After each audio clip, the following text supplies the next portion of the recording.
Good morning, everyone. It's been so long I've forgotten how to use Zoom and record, but it seems to be okay. It's lovely to be back, and just because of the timings of summer break and Yom Amaraim season and so on, it's been too long that we haven't done philosophy, so it's good to have a chance to resume. And with much trepidation, I decided that the topic for today would be, for the next few weeks, would be the Geonim, the era of the Geonim. I say with trepidation because it's a little overwhelming. It's a 500 year period of Jewish history. So in a sense, to treat it as one subject within the series on great thinkers is a little ridiculous. Normally we look at one individual in our series of great thinkers. In our last mini-series, we looked at two. We looked at the Ramah and Rabbi Yosef Kariates together, even though they lived in very different parts of the world, at slightly different times of history, but they go together. Here we're trying to look at a block of 500 years, and it's a very, very complicated period in Jewish history. It's vitally important. It's an absolutely essential transitional period, and so much of what we think about as sort of Judaism was structured or put into place in that period of history. So it's absolutely essential. It also marks something I speak about the whole time, but really the move of at least Torah learning, if not Jewish demographic, from being Bavel and slightly Eretz Yisrael centered to diaspora, much wider diaspora, to Spain and Italy and North France and Germany and Provence and North Africa, and of course still the Middle East. So it's a very transitional period in terms of the geography of the Jewish people. It also has many famous figures, some of whom we will talk about in the series, many of whom also were absolutely integral to the development of Jewish philosophy, which after all is our subject. And figures like Rav Sherira Gaon, Rav Achai Gaon, Rav Saadia Gaon, most famously, and then figures who are really relatively unknown, that unless one sort of made a study of this, perhaps haven't even been heard of. So today, really, all I would like to do is a little introduction to the era of the Geonim, in which I sort of want to define what we mean by the term Geonim, when and where they principally lived and operated, and what their role was. What did they do in terms of development of Jewish life? And then if we manage to get through that this week, then next week we'll sort of begin looking at more individuals. But this is, as I said, I do feel a little overwhelmed by this subject, a little daunted, because it's such a vast amount of Jewish history. It's also a period that we know a fair amount about, but there's a lot that we don't know. So there's many lacunae, many holes in what we really know about this period of Jewish history. As an opener, literally minutes before the shir, I thought I'll start with the Yakum Purkon Tefillah that we say every Shabbos, and ask some volunteer here to explain to me what on earth you're talking about. So it's written in Aramaic, okay. By the way, whenever we meet a text in Aramaic, this is a clue that it's almost certainly something composed in the era of the Geonim.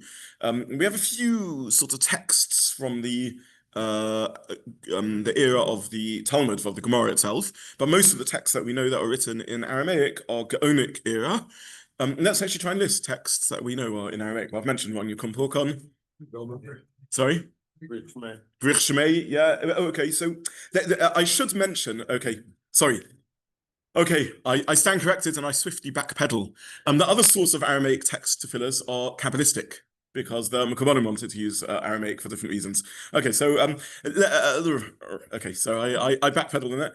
Kaddish, parts of Kaddish certainly. If we think about the Haggadah, how does the Haggadah open? Halach Ma'anya. Sorry? Akdomus much later again. So I backpedal when I said Aramaic text. So it was I spoke too soon. Okay, so maybe I'll define which texts actually come from the Geonim shortly. But let's look at Yakum Purkon. So Yakum Purkon there's two paragraphs for Yakum Purkon that of course we say Shabbos morning after Kriyas HaTorah. Let's look at the first one. Yakum Purkon is in Aramaic, written in the Gaonic era, and we ask for salvation from heaven, for chinuch, chista, rachme, for grace, kindness, compassion. Who do we ask for? So we ask for salvation for Moronon v'Rabbanon, for the masters and sages. Okay, we get that. That's the scholars. Chavurasa Kadishta, the holy fellowships. Diba Arab, Yisrael, Diba Bavel. in Eretz Yisrael and Bavel. So this gives us a indication of which era of history we're talking about. We're talking about the time when Jews are living in Eretz Yisrael and Bavel. These are the main centers. Let me say, L'Reish Chala, for the leaders of the assemblies. Who are these leaders of assemblies? L'Reish Galvasa, for the Roshei Golos, in English it's translated as exilarchs, the heads of the exile, the heads of the diaspora. Who are they? Who's the head of the diaspora nowadays? Do we have a head of the diaspora? We don't. L'Reish Mesivta, for the heads of the academies. Mesivta is an academy. Dayan Zobin Bavel, for the Dayanim who sit the Dayanim who sit at the gate. Chol Talmidin and Chol Talmidim, for their students and their students. Chol Man Da'askim B'Raisa. So the first Yukum Porkan is a prayer for Torah scholars. The second Yukum Porkan is a prayer for any member of the community, the Chol Kala Kadish Adain, for the whole community. So who are these different categories of Torah scholars? They're not really categories that we're particularly familiar with. The exilarchs, the heads of the yeshivas, the heads of the kale, the assemblies. Who are these assemblies? So these are all Gaonic era figures and titles. And I just thought this is an opener to indicate one passage written in the times of the Geonim, referring to positions or roles that we don't really have nowadays. So let's move on and just try and talk about where the Geonim operated and when they operated and what was their role in Jewish history. So broadly speaking, we can say they operated for 500 or 400 years, either from 500 to the year 1000 conveniently, or from 600 to the year 1000. So we're giving round numbers, but that's roughly the period they operate. They're sandwiched between the end of the Gemara period and the beginning of the Rishonim period. And just to explain that in sort of the broad sweeping vistas of Jewish history, roughly, if we want to do Jewish history in 500-year chunks, so roughly 3,500 years ago, the Torah is given. Roughly 3,000 years ago, the first Beis HaMikdash is built. Roughly 2,500 years ago, it's destroyed.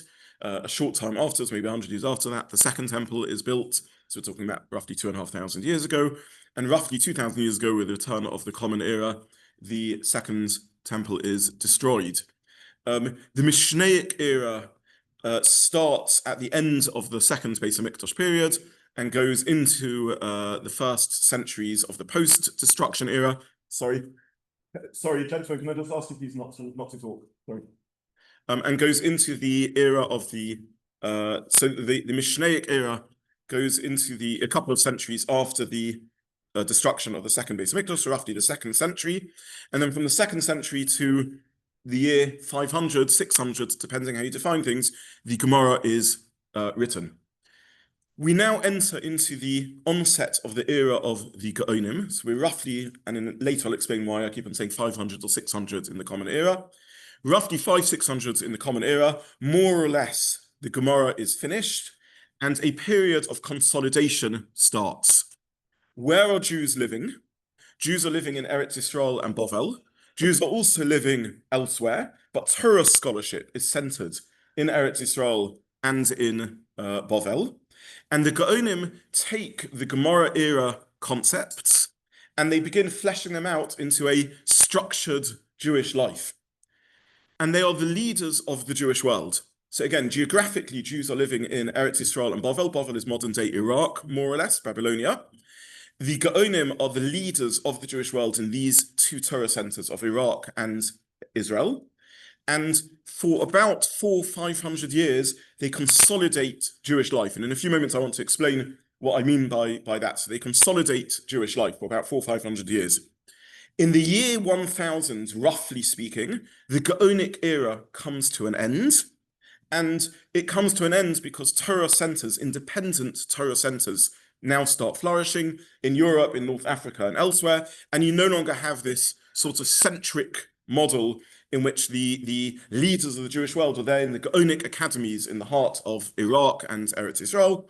And now diaspora Jewry begins flourishing in multiple centers. And with that, you have the onset of the Rishonim, the era of the Rishonim. So that gives a timeline, I hope, for the periods of the Geonim. And geographically, as I said, they are centered in Eretz Yisrael, but more significantly in Bavel. And in a moment, I'll explain why more significantly in Bavel. Yes? Is there a close of Bavel at the end of the era? Do you have it shown in Bavel, or does the developer or people exile? Bavel continues to be a Torah center until really 1948. It has serious Rishonim there, it has serious Achronim there, but it is no longer the premier Torah center. So no longer does Torah radiate out from Bavel to the rest of the Jewish world. Okay, so that is a summary of the period. And yes, sorry,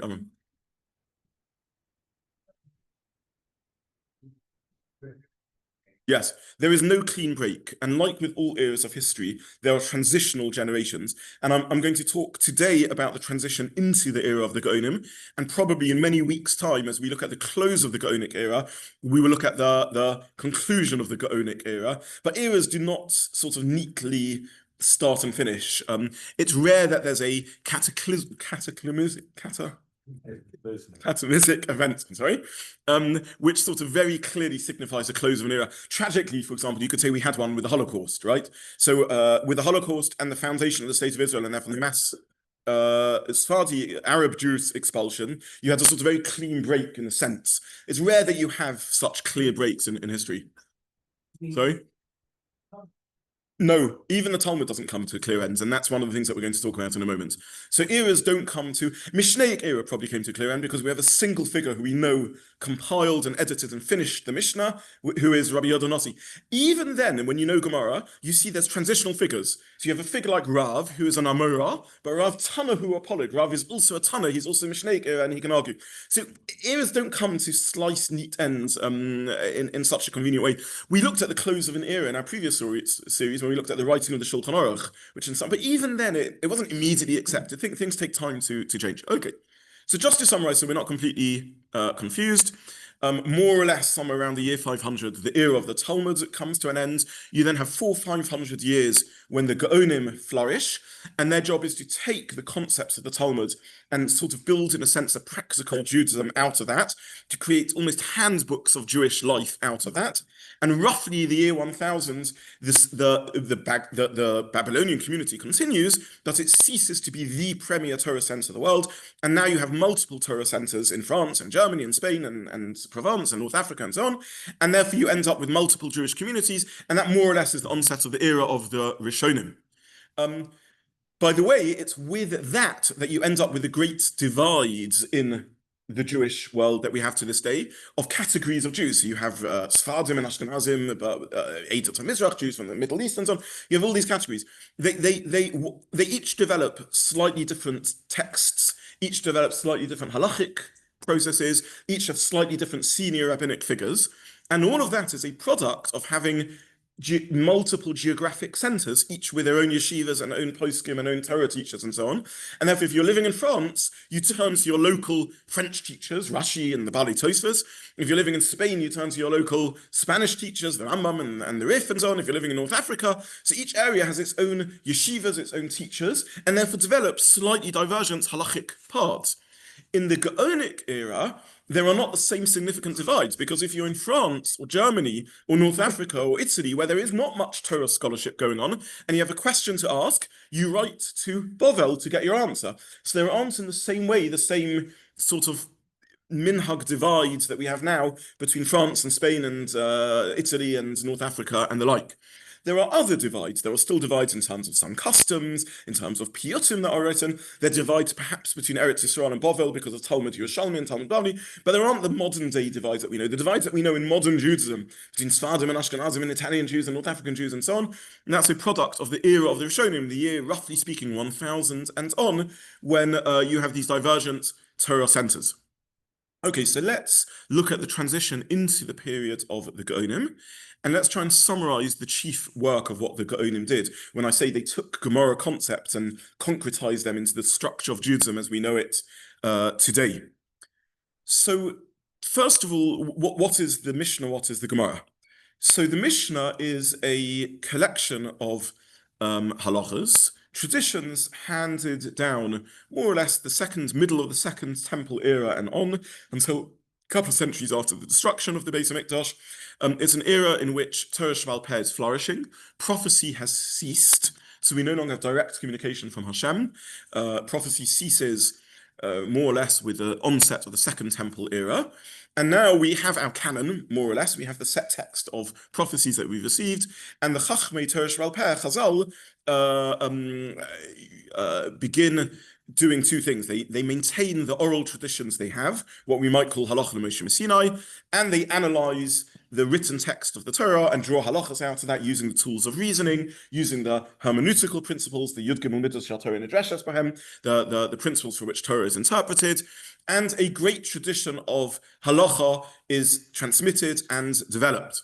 Around the close of the Mishnah era, Rabbi Yehuda Nossi, Rabbi Yehuda the Prince, through a series of historical circumstances, his great personal wealth, a time of peace with Rome, and various other things, assembles all the traditions he can and compiles them into a set work of all the Tanaitic traditions, all the traditions of the Tanaim, and this is the Mishnah.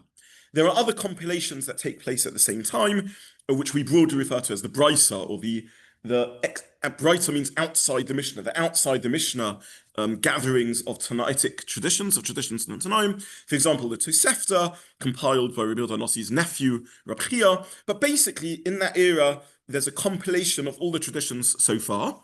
And these traditions, in a sense, are simple. What do I mean by saying they're simple? They more or less follow the structure of case and ruling, case and ruling. If you open a Mishnah, that's what a Mishnah more or less looks like. It's written in Hebrew, Mishnaic Hebrew, relatively simple Hebrew, and it's a rule book. Case and ruling, case and ruling. What's unique about the Mishnah is it brings machlokes, it brings arguments. So it's case and ruling, but the ruling might be 3 or 4 opinions because there's an argument about the ruling.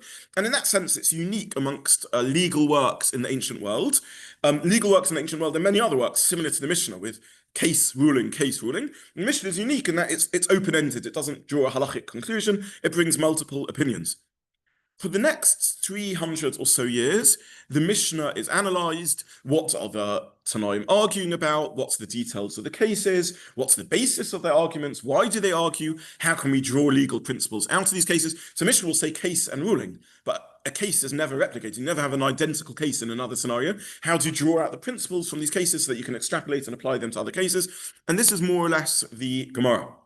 Now, the Gemara tells us, and this was recorded in a tradition by the Amaraim, that the close of the era of the Gemara were figures called Ravina and Ravashi. Late Amaraim, late Gemara era rabbis. So that's great. We know when the Gemara is finished. Ravina and Ravashi, somewhere around the 400s, and fantastic. We know about Chasimas HaTalmud. We know about the closure of the Talmud. However, it isn't so simple. And it's not so simple because Ravina and Ravashi feature as characters in the Gemara itself. And sometimes there are later figures that analyze their words. Gemara clearly includes post-Ravina and Ravashi figures.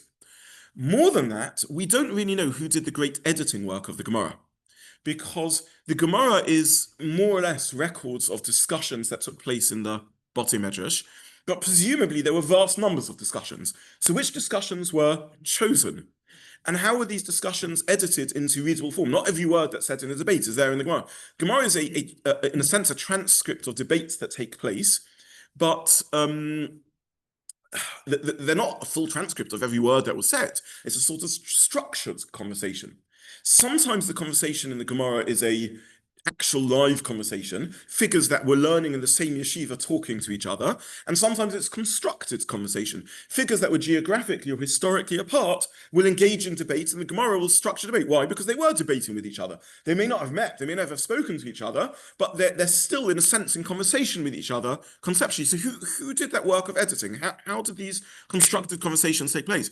Sometimes the Gemara, and the Gemara makes it clear, by the way, if you know how to read Gemara, is a made-up conversation. It will say, Rabbi X says this, Rabbi Y says this.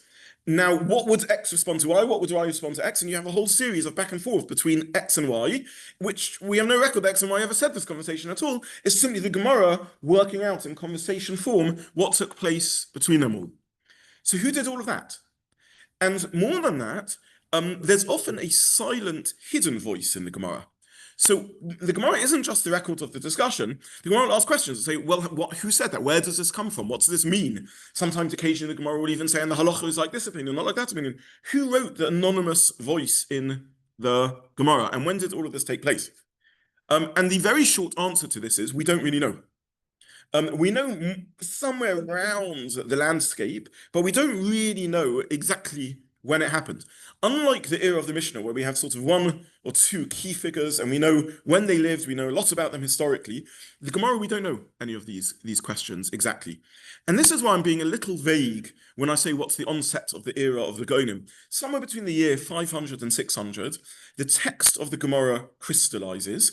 It seems to be the work of the great Babylonian academies to crystallize the text of Gemara, to fill in the structure of these conversations. When there's a hole missing, to create a sort of imaginary conversation in a sense, to fill in the anonymous voice of the Gemara and complete and compile the Gemara as it is. What we can say is, around about the year 600, we have a Gemara that looks pretty much like the Gemara that we have, but we can't say really more than that. Now, I'll mention two terms which you may have heard floating around. So roughly around the year 500, for community's sake, we're using round numbers, the figures that we see in the Gemara as personalities, the named figures in the Gemara cease. So that's the end of the era of the Amaraim. In other words, the Gemara is debates between post-Mishnah figures, who we call Amaraim, and the era of the Amaraim comes to an end. They cease to be figures that debate in the academies of Sura and Pumbedita. The next 100 years or so is, if you like, the editing process of the Gemara. That's what we think. Somewhere around then, the Gemara is edited. Now, the Geonim and Rishonim are aware of this, and they speak about this edited, these early Geonim or early post-Gemara figures as Rabbanon Savarai, or nowadays we refer to them as the Savaraim. Savarai means from the word svara, to reason. They're the reasoners, the thinkers.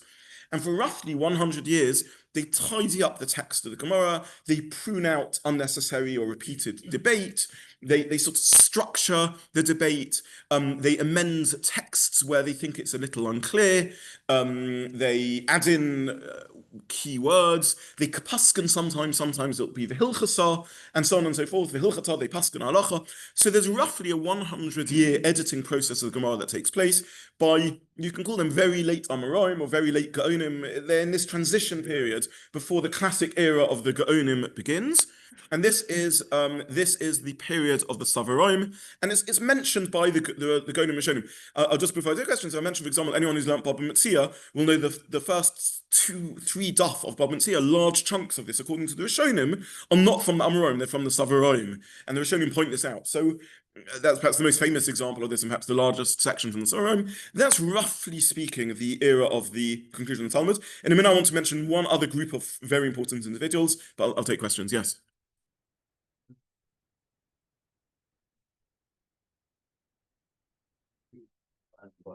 Yeah. Yes. And do we know enough about them, understand enough about them in their life, their context, to be comfortable with that? Okay, so I'll repeat this question because it's important so it can be held by those online. The question Dan was asking is, well, arguably then the most important people who give shape to the Gemaras are these Savoraim. It's like the person who takes minutes in meetings, right? The person who takes minutes in meetings is the most powerful person because 3 days after the meeting, no one's going to remember the meeting. Everyone's going to look at the minutes, and with the minutes, you can subtly, I don't mean to be Machiavellian over here, but you can subtly alter what took place. And okay, so this, yeah. So, yes, Minister, someone's saying. So the Savaraim are enormously important figures. The second question Daniel asked is, do we know enough about them? You can never ask anyone who's interested in history. Of course we don't know enough about them. We never know enough about anything. But the answer is we know a fair amount about them. We know the names of some of them. We know something about how they operated.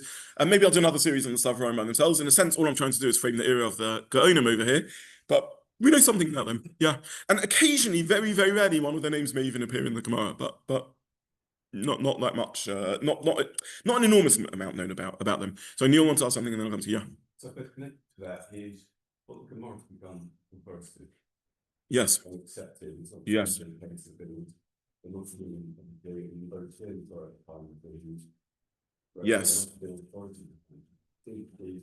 Accepted. Quite naturally, we don't generally do that. Okay, so Neil's asking a really important question, which is about the acceptance of the Gemara and how it became accepted. I'm going to come back to that because that leads us into the era of the Geonim. Yeah. Yes. I'll come to that also in a second. Very good question also. Okay.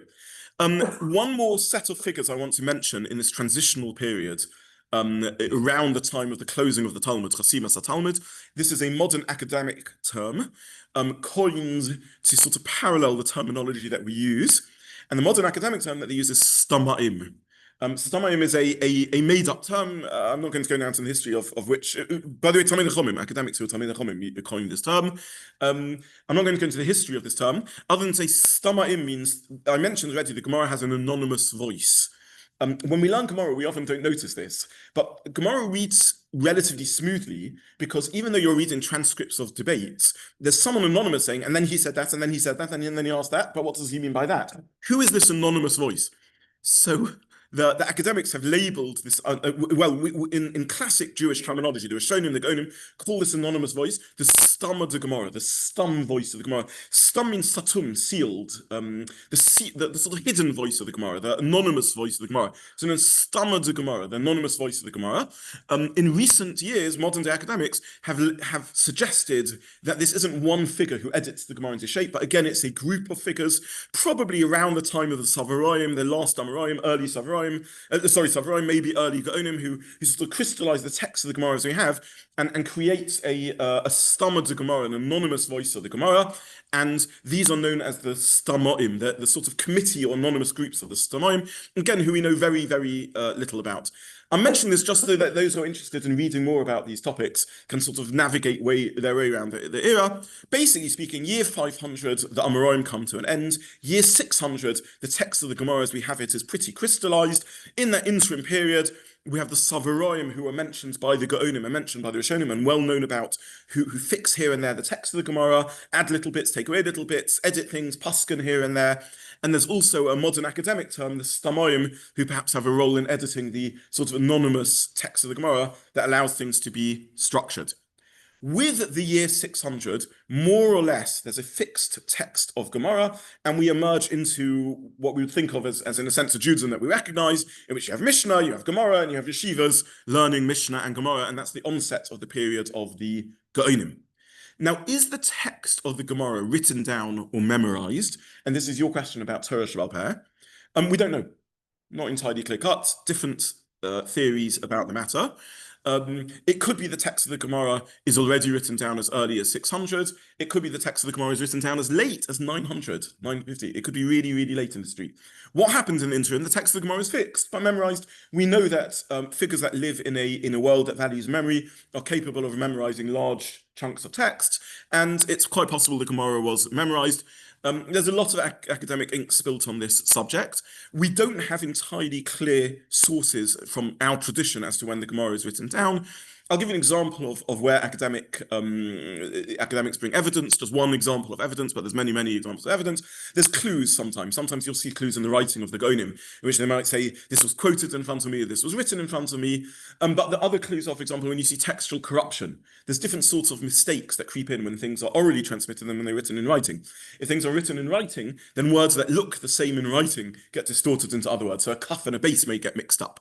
If it's oral tradition, then maybe a samach and a tzadi might get mixed up, or a vod and a vase might get mixed up. So there's clues in mistakes that happen in texts that can indicate whether a text is orally transmitted or written transmitted in writing. I'm not going to go into this subject, but more or less it's agreed that by the year 600, the body of the Talmud as we have it is fixed, even if it's only written down much later. It may be, by the way, that it's the writing down of the Talmud, some around the year 900, that allows this flourishing of multiple Torah institutions. If you're a Jew living in France and you can't even get hold of a text of a Gemara, what hope do you have of creating a serious Torah center there? Whereas once Talmud is written down, once Gemara is written down, then scribes can start copying it, and then you can get your own copy of the Gemara in France and in Germany and in Italy and North Africa, and then you can have a flourishing of Torah in multiple centers. So this may be one of the triggers that allowed the spreading of Torah.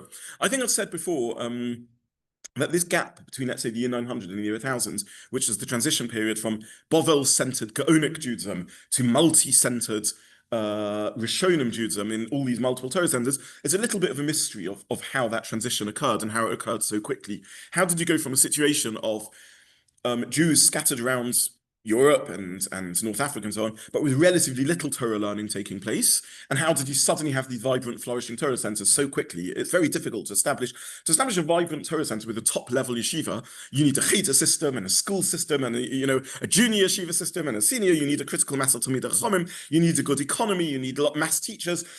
Torah centers can't just arise from nowhere, and it's a bit of a mystery why Bavel fell so fast and why Europe and North Africa rose so quickly? How did that occur, and what were the triggers that allowed such a transitional change to happen so quickly? We're not aware of any major catastrophe that triggered it, or massive historic event, but somehow it was like a tipping point of lots and lots of events. You know, we know, for example, why East Europe fell as a Torah center so quickly, and North America rose so quickly, and Israel rose so quickly as a Torah center. The Holocaust. Okay, so we have mass migration, mass upheaval, an enormous historical event. So in the year 1930, very little Torah in America, and even very little Torah in Israel. The year 1950, massive amounts of Torah in America and Israel, and very little Torah, almost no Torah in East Europe. And we know which historical events happened in that 20-year gap that caused that massive change. We don't really know in the transition at the end of the Geonim era, from the year 900 to 1000, what the massive transition was, but that's for us to look at the end of the Gaonic era. Now, what did the Geonim do? So Neil asked a very, very important question. He says, how did Gemara become accepted? We just find it becoming accepted very smoothly. And the answer to the question is really the influence of the Geonim. The Geonim, who are the Bavel-centered successors of the Amaraim, living in the same location, geographic locations, learning in the same yeshivas, speaking, at least initially, the same language, Aramaic, are the successors of the Talmud Bavli, and that's their text. And they are the Torah teachers and Torah masters of the Jewish world.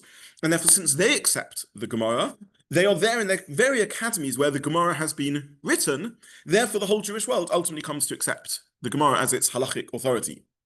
Now, if you are a Jew living in the year 800 in Provence, you may know, or 750 even, or 500 in Visigoth, Spain, you may know very little Torah. You will know very little Torah. You're living a Jewish life. You know you're Jewish. You have your Tanakh. You have your minhag, right? How do you keep your kosher kitchen? By what you saw your parents doing. You don't have direct access really to high-level learning. You may not even be able to get a physical copy of the Gemara. It may still be oral. Even if it's written down, there's no way you can get hold of that manuscript. It's just unaccessible. Even if you got hold of that, you'll have no one to teach you what's this very complicated text. And even if you could get hold of that very complicated text and have someone to teach you, how on earth do you paskin from it? So you've got no access to primary sources. How do you know what to do Jewishly? Well, the answer is you just do what Jews do, and you keep going. Maybe you've got some form of teacher there, some low-level Talmudic scholar who's teaching you, but you don't really know that much. You may not even have heard of Talmud Bavli. You may not even know that Talmud has authority. What do? You do what Jews do. What do you do when you have a complicated question? You write a letter to the Geonim, and the Geonim are paskining based on the Gemara. So that's the sort of dynamic of Jewish life at that period. By the way, minhagim persist from that period, and there are occasions where our minhag is against what the Gemara says, because Jews were living, there were Jews living, and maybe in small numbers, maybe in larger numbers, in Germany and in France and in Provence and in Spain, before the era of the Rishonim, and they're living a Jewish life. And occasionally, whereas the authority of the Gemara spreads, there are pockets of resistance. There are occasions, for example, where we do haftorahs differently to what the Gemara or the Mishnah says we should do. So there are lingering little areas in which the authority of the Gemara didn't become absolute and complete. But basically speaking, because Jews living in all these areas do not have much Torah knowledge, they don't have access to primary sources, they're asking their questions of the Geonim, and the Geonim are the authorities, halachic authorities, and then as Torah becomes distributed through the rest of the world, it's really the students of the Geonim who are going out teaching Torah. So between the year 900 and the year 1000, when multiple Torah centers arise in the Jewish world, it's somehow the spread of Bavel-trained academics, Bavel-trained Talmidei Chachamim, going to all these multiple Torahs and bringing the Torah of Bavel to the rest of the world, and that's how the authority of the Talmud of the Gemara becomes accepted across more or less accepted across the Jewish world. Can't these people just lost their friends or sit down together in Chabur? If you have no one teaching you Gemara, it's almost impossible to learn Gemara by itself. If you haven't got, again, nowadays we live in a gesture world and an art scroll world and a Safaria world, and even then you struggle with Gemara without a teacher. If you're a Jew in Provence in the year 800s, it's almost impossible to open Gemara. And by the way, you may not even be able to get a text, as we mentioned. And how would you translate Aramaic? It's a different language. You're living in Visigoth, Spain, or in Provence.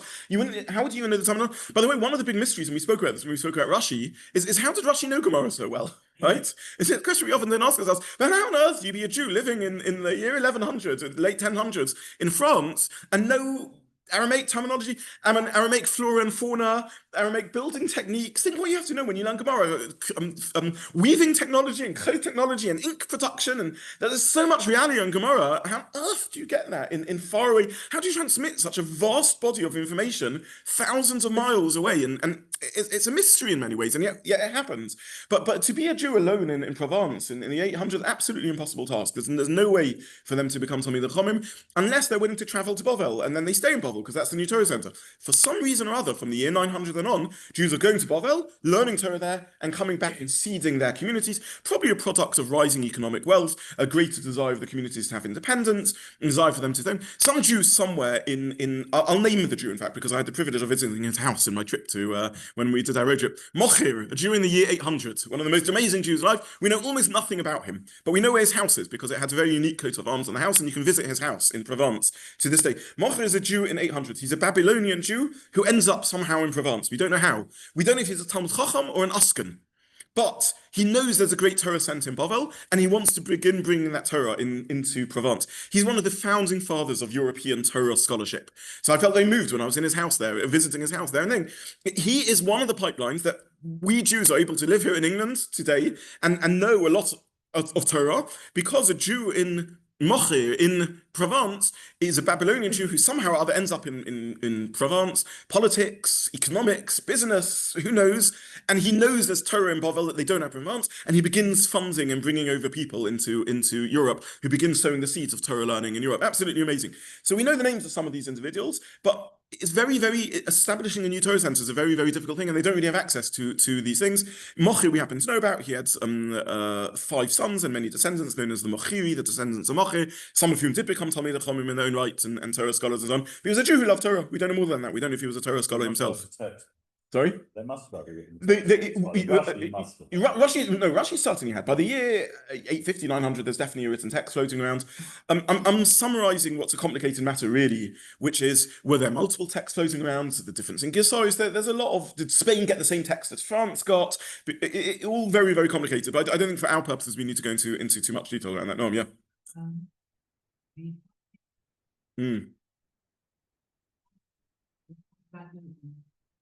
Israel to Bavel. Yeah. And we'll go into it. Okay, I've missed out Eretz Yisrael so far, and I'm going to now come to geography, and then I'll talk about Israel and Bavel and the relationship between the two. Yeah. Well, there would be pockets of resistance. Yes. Too. Yes. People maintain their own minute. Yes. Even as the moral concluded. Yes. So that move to conformity, did that happen during the travel process, or that Yeah. happened during the learning process? Okay, so I was hoping to speak today, but I'm probably not going to manage. So probably next week. Next week will be politics, right? Into Jewish politics, and we'll talk about some of the tensions and oppositions the Geonim faced and how that worked. That we'll maybe today we'll still touch on it, and if not today, then next week. Pockets of resistance to Geonic authority within Bavel itself, and there's a lot of machlokas. You'll be pleased to know. Any vibrant Jewish community, lots of Chasimas. So I'll talk about that a little bit, and I'll talk about the pockets of resistance to the Geonim. Yeah. Yes. Where the people wrote to, whether they're heads of Kehillah, or whether they're heads of Yeshiva, or whether they without the same. Okay, really important question and terminology over here. Okay, so what did in fact, I'm going to probably leave Eretz Yisrael today and come back to it next week. Please remind me of that, and geography, because let me just try and explain what the Geonim did. What were they busy doing, and what does the word Gaon actually mean? So first of all, I'll start in reverse. I'll say what the Geonim did, and then what the titles mean. So to summarize what we have said so far, there are Jews living in 2 Torah centers. Iraq, Bavel, which has multiple yeshivas, famously Sura and Pumbedita, the 2 famous yeshivas of Bavel, who existed already from early Amaraim time. We know the founders of Sura and Pumbedita, we have records of that. So we're talking about the first generations of Amaraim, Rav and Shmuel, very, very famous names. First generation Amaraim found yeshivas in Bavel, and these yeshivas still exist 1,000 years later in Sura and Pumbedita, where the Geonim are flourishing. Or at least the names of the yeshiva exist. They may have moved, like Sunderland's yeshiva now is in Gateshead, so or like Ponovitch yeshiva is now in Bnei Brak, not in Ponovitch. they didn't move that far, but they move around within Iraq. But yeshivas that are continuity of Sura and Pumbedita are existing 1,000 years later, still in Bavel. The other great Torah center is Eretz Yisrael, and Eretz Yisrael also has yeshivas. And the Rosh Yeshiva in Eretz Yisrael and in Bavel are given the title Gaon. That's where the title Gaon comes from. And if you want to be purist about it, the only person entitled to the title Gaon is the Rosh Yeshiva. So if you are a phenomenal Talmud Chacham living in the era of the Geonim, but not a Rosh Yeshiva, you're not technically perhaps entitled to the title Gaon, because Geonim means head of academy, Rosh Yeshiva, effectively. So you have the Rosh Yeshivas of Sura and Pumbedita, and perhaps other minor yeshivas who are called the Geonim, and you also have Rosh Yeshivas in Eretz Yisrael who are also called Geonim. Now, Eretz Yisrael doesn't flourish as much as Bavel. Bavel has a flourishing Judaism, becomes the premier Torah center of the world, and eventually gives us what becomes our Talmud, our Gemara, which is the Talmud Bavli. In Eretz Yisrael, in the Mishnaic era, Eretz Yisrael is still the center of Torah scholarship, Rabbi Yehuda Hanassi. Soon after the close of the Mishnaic era, the critical mass, the central gravity switches to Bavel, and that's where the vibrant yeshivas are who write the post-Mishnah Gemara analysis of Mishnah, and that's where the Talmud Bavli arises. In Eretz Yisrael, there are still Torah scholars, and they write their own analysis of Gemara, which becomes known as the Talmud Yerushalmi, misnamed Talmud Yerushalmi, because they're living in the Galil. They're not living in Yerushalayim, they're living in the Galil. Academics refer to it as the Palestinian Talmud or the Galilean Talmud. But this is the Eretz Yisrael Talmud. The Eretz Yisrael Talmud isn't able, because of persecution, to be edited in the same way as the Talmud Bavli is. The discussions are not as developed because it's brought to an abrupt halt due to persecution, and Eretz Yisrael goes into fast decline, and there's a wave of migration of Torah scholars from Eretz Yisrael to Bavel, bringing the Talmud Yerushalmi traditions with them. And Gemara Bavli is full of the line, Ki osa ex Amar Rabbi Yochanan. So Rabbi Yochanan and Reish Lakish are Eretz Yisrael Amaraim.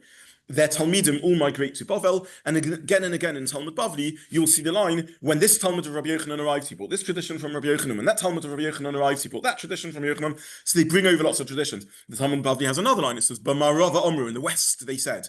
So the Bavli is full of quotes from the Talmud Yerushalmi, and Talmud Yerushalmi remains relatively unlearned after that, and Bavli takes the traditions.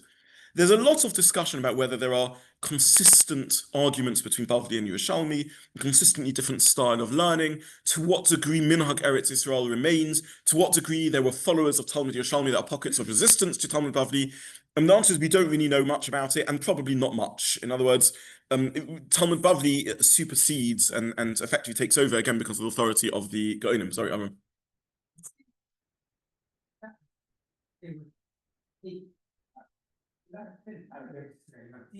Yes. And there's a numerous Yes. And it's all there in the Bible. In the early generations, there's migration back and forth and communication, and Bavel ascribes seniority to Eretz Yisrael. By the end of the Amaraim period, that ceases because there isn't that high level Torah in Eretz Yisrael. There are still Jews living in Eretz Yisrael. There are still Rosh Yeshiva in Eretz Yisrael. A famous argument in the era of Saadia Gaon, so nearer the end, mid to end period of the Gaonic era, in which Saadia is in argument with one of the Rosh Yeshivas in Eretz Yisrael about a matter of how the calendar works. But by then, Bavel is completely senior to Eretz Yisrael. Eretz Yisrael is a bit player by that point. What is going on in Eretz Yisrael in the Gaonic era? Piyutim are being written, Rabbi Lezer HaKaleh and people like that are flourishing. The Masorah text of the Torah is being worked on significantly.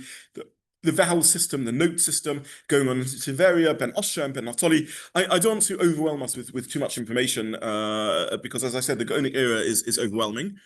But just to summarize, so we're not confused over here. As I said, roughly speaking, Mishnah era comes to an end around the year 200, 300. The Gemara is sealed around the year 600, and from the year 600 to 1000, Bavel is the premier Torah center of the world where the Geonim are flourishing. There are still some small yeshivas in Eretz Yisrael, and there's other interesting stuff going on in Eretz Yisrael, like piyutim, like development of understanding of the Hebrew language and the texts of the Torah. But the Torah Sheba'al Peh center of the Torah world is in Bavel. That's where the exciting things are going on. I've lost myself with you because we began talking about Eretz Yisrael and Bavel. How did we get on to talk about this? Whether they were the heads of the yeshiva or Thank you. Okay, meaning of the term Gaon. So, the word Gaon means a dazzling one, or the like splendor. Splendor is the translation of Gaon. There's a pasuk that talks about Gaon Yaakov, the pride or the splendor of Yaakov.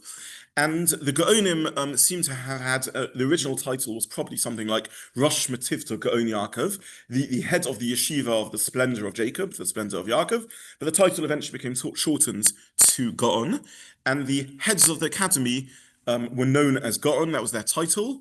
And nowadays we use the term Gaon for genius, like the Vilna Gaon, the genius of Vilna, or the Rogatchover Gaon. I think we did the Rogatchover once as in our series over here, genius of Gaon. Or in Eretz Yisrael now it's given as a title to almost any Talmud Chacham gets the title of Harava Gaon. But back in the day, Gaon meant Rosh Yeshiva, and primarily Rosh Yeshiva in Bavel and a little bit Rosh Yeshiva in Eretz Yisrael. There were top-notch Talmidei Chachamim who were not Rosh Yeshiva, who technically didn't have the title Gaon, even though they were in the Gaonic era. For example, there is a work called the Halachos Gedolos, one of the most important works that came out of the Gaonic era, written by, we don't know who, but probably someone called Shimon Karira, who was not a Gaon. He wasn't the head of the yeshiva, but was clearly a foremost halachic authority and wrote this very, very important halachic work, the Halachos Gedolos. What's the name of the author of the Halachos Gedolos? Baal Halachos Gedolos, right? He's known as the BeHa. Someone asked you who wrote the Halachos Gedolos, because we don't know who wrote it. The name of the author of the Halachos Gedolos is Baal Halachos Gedolos, the author of the Halachos Gedolos. So he's the BeHa. So if anyone asks you who wrote the Halachos Gedolos, the answer is the BeHa, Baal Halachos Gedolos. But we don't know who he was. But we think he wasn't a Gaon. He wasn't one of the Rosh Yeshivas. He was a Chacham who lived in a Rosh Yeshiva, and according to speculation, perhaps someone called Shimon Karira. That was his name. We don't know much about him, and we don't know much about the authoring of the Baal Halachos Gedolos. Now, near the end of the Gaonic era, as Torah academies are established elsewhere in North Africa, in France and Germany, the first generation of non-Bavli, non-Babylonian, non-Iraqi yeshiva heads, academy heads outside Bavel also took the title Gaon for themselves. So the first generation of post-Bavel transition figures into this more diverse Judaism with multiple Torah centers, the first generation of Rosh Yeshivas called themselves Gaon, also had the title of Gaon, were given the title of Gaon. So in North Africa, the first generation of Rosh Yeshivas there, figures like Nissim Gaon, he's a Rosh Yeshiva in Africa. He's not a real Gaon, if you like. He's not a Babylonian Rosh Yeshiva, but he has the title Gaon. Rashi refers to some of his teachers as Gaon. He gives them the title Gaon, and then that fashion drifts out of practice, and the era of the Rishonim starts, and they no longer use this title Gaon. But the first generation of Rishonim, last generation of Geonim, the transition period, you find academies beyond Iraq. In Iraq itself, you asked about, is there still a Torah center there? And the answer is there is still a Torah center there, and the Rosh Yeshivas are still calling themselves Gaon, but no one else is calling them that, because they're not the central figures. Okay, I want to use the last minutes available just to try and summarize what the Geonim did. What were they busy with? And then we'll have run out of time for today. So what are they busy with? They're busy with still ensuring the continuity of the Talmud Bavli. They're busy with tidying up the text of the Talmud Bavli. There's still little bits of editing needing to be done and smoothing of things like that. So they're busy with that. They're busy with establishing the authority of the Talmud Bavli. In other words, drawing out practical halacha. Anyone who's learned Gemara knows it's very hard to draw practical Gemara out of halacha. Multiple voices, discussions not brought to conclusions, questions left open, different sugyas seem to come to different conclusions. The Geonim begin trying to draw out halachic authority from the Gemara. They establish many of the principles that we use in Pasuk of Gemara. When you learn Gemara, you can't work out with halachos, like he says that and he says that. Which authority is more dominant over which authority? The idea that later authorities have superiority over early authorities because they heard the reasoning of the early authorities. The concept of multiple voices, when the Gemara aligns multiple voices together. All sorts of principles of how to draw halacha out of the Gemara. All of that is the project of the Geonim. So you would have thought that they would have, before Yosef Cairo, yeah, that the Geonim would have sort of put together a handbook of Shulchan Aruch. They do kind of put together handbooks, and we'll come to that in a moment. We will come to that 100%. So, but not in the way that not in a Shulchan Aruch style. Okay. So what are the Geonim doing? They're ensuring the continuity of the teaching of the Talmud. Already in the Gaonic era, time is passing. By the end of the Gaonic era, they're 500 or 400 years after the end of the Talmud. Geographical circumstances have changed, technology has changed. You need to transmit a lot of information to understand the Gaonic era. Middle of the Gaonic era, and we'll talk more about this next week, the transition occurs from Aramaic, which is the spoken tongue of Bavel, of Iraq, to Arabic, because already in the lifetime of Muhammad, there's this explosion of energy from the Arabian Peninsula. Monotheistic Arabs, followers of Muhammad, begin conquering the Middle East, and already in the lifetime of the Muhammad, Iraq, Bavel, falls to Arab forces, and over time, the dominant language becomes Arabic instead of Aramaic. Once Arabic becomes the dominant language, you've got yet more of a problem in ensuring the continuity of Gemara, because you have to be able to translate Aramaic. It's not even the spoken language.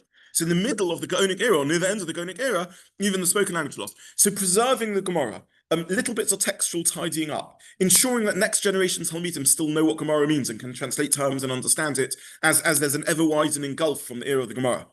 Drawing halachic principles out of Gemara. How on earth do you paskin from this vast open-ended text that's completely, I don't say disorganized, because Gemara is very organized, but it's organized in a very original manner. It's organized in a discussion manner. It's not organized in a Shulchan Aruch manner, in which you can open one set of pages and find out everything you need to know about Shabbos. If you want to know about Shabbos in Gemara, you need to learn Masechet Shabbos, of course, but then you also need to learn Erevin and Beitza and Sukkah and Yom, and it will come up on Me'ilah, and it will come up on Shmuel, it will come up all over the place. So the Geonim are beginning to try and draw out halachic principles. They are very busy with answering halachic queries from all over the world, and I want to come back to that in a moment. They begin writing some handbooks. The Halachos Gedolos is an example of that, and they write various other important handbooks of halacha. And with this we'll finish, most crucially, they give us practical tools to live a Jewish life in line with Gemara principles. What do they give us?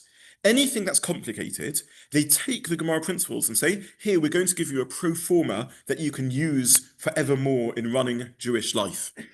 What sort of pro formas do we need? Well, we need a Ksuva document. Ksuva is very complicated. It's got lots of halachos. The Geonim write more or less a text of the Ksuva in Aramaic, which to some degree or other we use to this day. A get is a very complicated thing.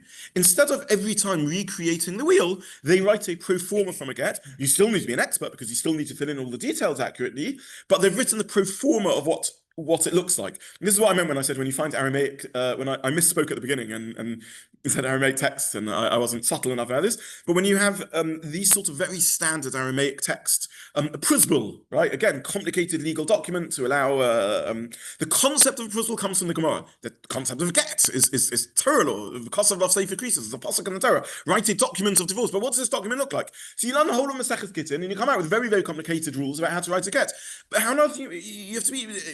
It's very complicated documents, right? So they're going to take all these moral principles and structure a sort of document that you can use as a pro forma.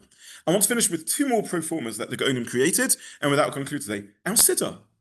Davening is complicated. What should be in Tefillah? Well, we have from the Anshe Knesset Gedolah text of the Amidah, great. But what should come before? What are we doing in the morning when we get up and daven Shachris? The truth is we're doing tons of mitzvahs.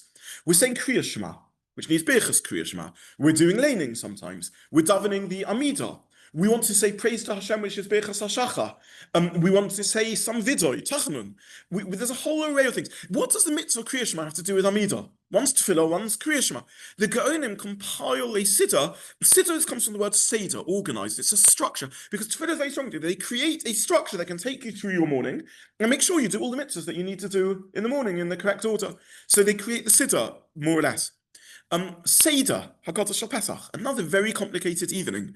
There's so many mitzvahs to do. We have to eat matzah, and we have to eat it when we're leaning, but we've got lots of sets of matzahs because we've got korach, and we've got the afikoman, and we have to have morah, but the morah has to be dipped in Karaites, and we need to do Haggadah, Sipiyas Yisrael, but Sipiyas Yisrael is complicated. It has to have Sheila to Shava, Maskil Beganus, and so we give the negative and move on to the positive. It's really complicated. And Hallel, how on earth do you structure? So they created a handbook that you can follow. So the Geonim create and then distribute to Klal Yisrael handbooks of a Jewish life that makes Jewish life manageable to this day. So this is the big project of the Geonim. They are halachic authorities. They establish the authority of the Bavli, and they take the Bavli and they create a sort of manageable structure of Jewish life around that. This is where we'll stop today, just so I remember. Next week, we will start with more about the response of back and forth from the Geonim and what we know about that. What else did I say we would get to then? Oh, politics. Politics and the Gaonim, pockets of opposition to the Gaonim, the Reish Galusa, the Karaites, opposition to the Talmud Bavli. And I'll also speak about the crucial transition from Aramaic to Arabic and the impact on the Jewish world of that. That will probably be next week's share. I wish everyone a good morning and thank you so much for joining. Thank you. Thank you very much. Which constitution were you referring to in this one?